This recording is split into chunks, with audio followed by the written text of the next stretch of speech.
If you want legs like this and this that burst out of your trousers and look like sausages packed into a case, then this video isn't for you. But if you want legs that actually look good in clothes and that are actually athletic and function well, then this video is for you. Here are the 7 steps to build aesthetic legs. Let's get into it.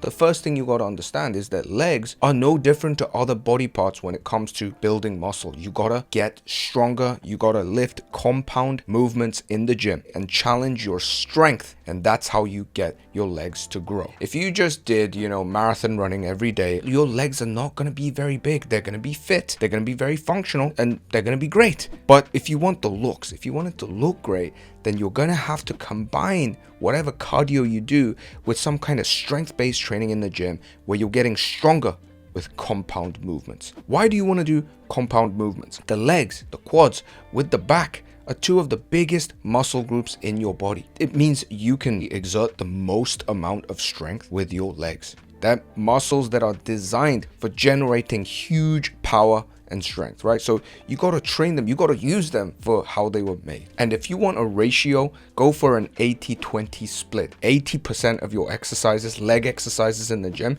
should be compound exercises like squats, split squats, deadlifts, Romanian deadlifts, even Nordics and things like this. 20% can be isolations, whether it's quad extensions, hamstring curls, and so on. And that leads us perfectly onto the next point, which is to take away one of the limbs, is to do a single leg version. This is so effective. Not enough people make use of this. A lot of women make use of this. Very smart for them to do so. A lot of women do, but a lot of dudes seem to think they need to do these double-legged squats all the time. Otherwise, it just looks not manly or whatever. Wrong. Single leg exercises, not only are they absolutely effective at building aesthetic legs, building muscle, they're actually more athletic because they require your balance. They require your core to stabilize you from toppling side to side. And if you train other things, other sports, martial arts, soccer, you'll find that this lateral, diagonal, front and back balance is so important in genuine sport performance. This is why when you see football players training or martial artists training in the gym, you'll often see them do these single leg exercises like plyometrics, Bulgarian split squats,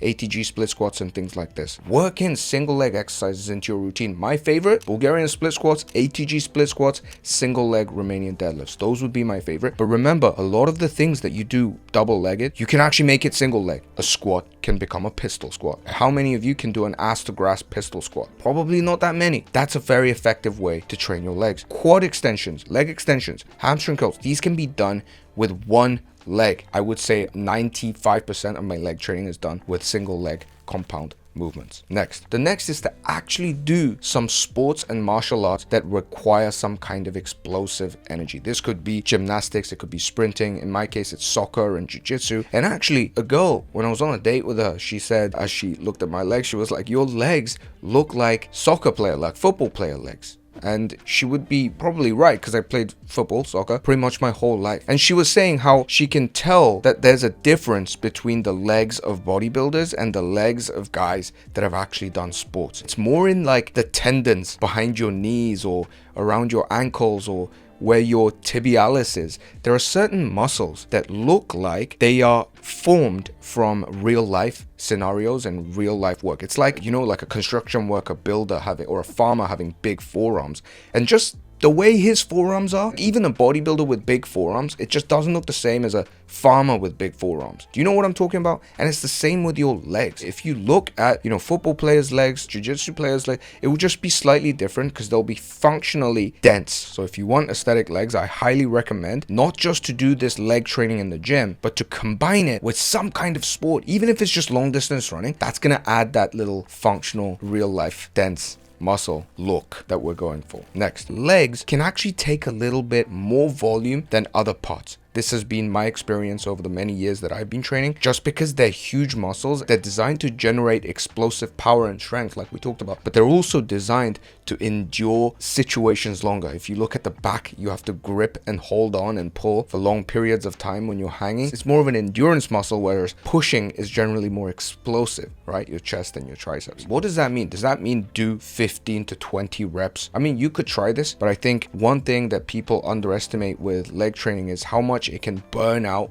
your mental energy. And you know how much importance I put on mental energy to keep you consistent. If you're training legs, I would say go from anywhere between 6 to 15 reps in the big compound movements and the isolation exercises, but don't really go much higher than that. Next, when I was younger in my 20s, I used to do squats and deadlifts and think that I had to get heavier and heavier all the time on the squats and just squat heavier than this guy and this guy, deadlift heavier than that guy and that guy. And when you're in your early 20s, this is actually quite an effective way of training, and it can work for you because you just have so much energy and it's pretty much all you care about. But when you got other things going on in life, when you got your job, when you got your relationship, when you got other hobbies, maybe you're doing jiu-jitsu, maybe you're playing soccer, and then you do like your max deadlift and squats 2 times, 3 times a week, what happens? You feel absolutely drained. You feel like a piece of dirty cloth afterwards. What does that mean? You need to preserve your mental energy, which means always increasing just heavy weights on these huge compounds like squats and deadlifts are not the best way to progressively overload. Now, we still want to progressively overload. We still want to progressively make exercises harder because that's how we challenge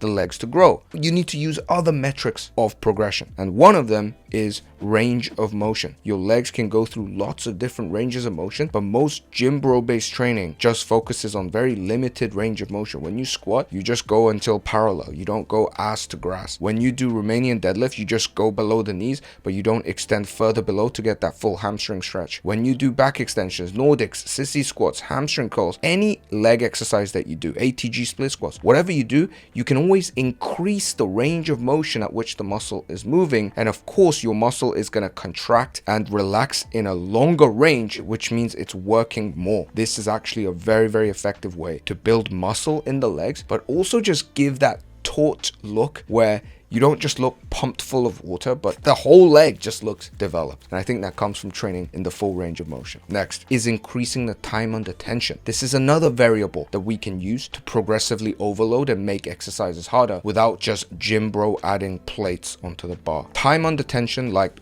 the word suggests, is the time under which the muscle is at work. If it's working for a longer time, like if you do a bicep curl like this, it's gonna be less effective than a bicep curl that's slow and controlled. And the same thing applies when you're doing leg training. When I do ATG split squats, Bulgarian split squats, or even Romanian deadlifts, I'm not trying to just pump out reps. I'm trying to be much more controlled, more so than I do when I do upper body stuff. I think upper body I train more based on strength, and lower body I really start to incorporate these ideas of time under tension, because adding weight, adding reps when it gets to a certain level just becomes so mentally tiring. It's a little bit complicated for people that are just getting into the gym, but understand that time under tension and range of motion are 2 other ways of progressively overloading. That basically means progressing and making gains in the gym. Now, if you want me to actually guide you to build not just aesthetic legs, but an aesthetic body overall, then hit the link below and join me inside Minimalist Training Club, where I guide you step by step to build muscle, lose fat, and actually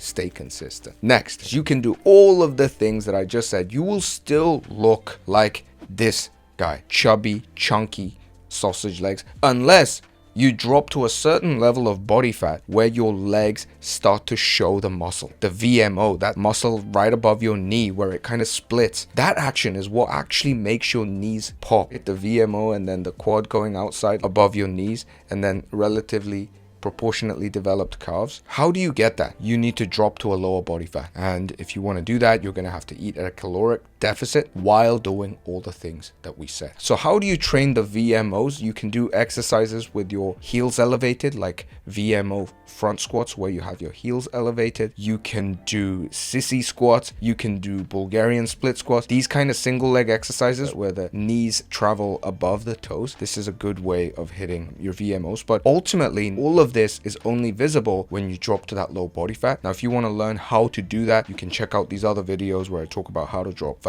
But really, the best thing is to join Minimalist Training Club, where I would help you directly to make these transformations. Not just aesthetic legs. I'm talking aesthetic lower body, upper body, so you look good in clothes, look good on the beach, and most importantly, you don't burn out mentally and stay consistent for the rest of your life. I hope you enjoyed this video. Check out some of my other videos, share it with a buddy who's tired of gym bros, and let's see you next week. Bye bye.